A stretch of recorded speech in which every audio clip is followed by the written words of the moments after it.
Hi folks, this is Doug Roper with another Fort Nelson Community Update.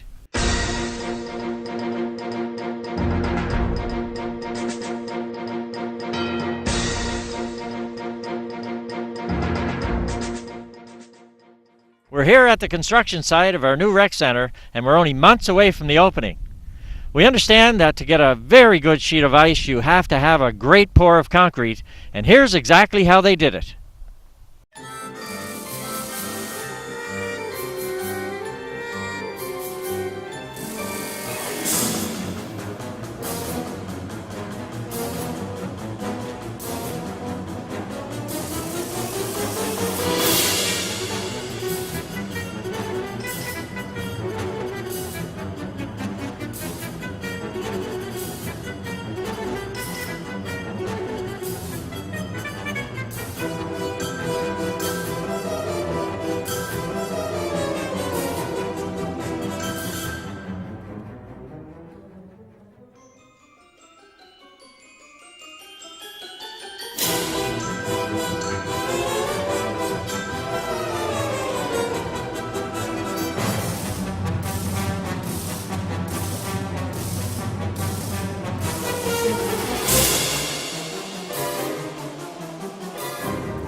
As you can see, we're in a real hurry to get the rec center open.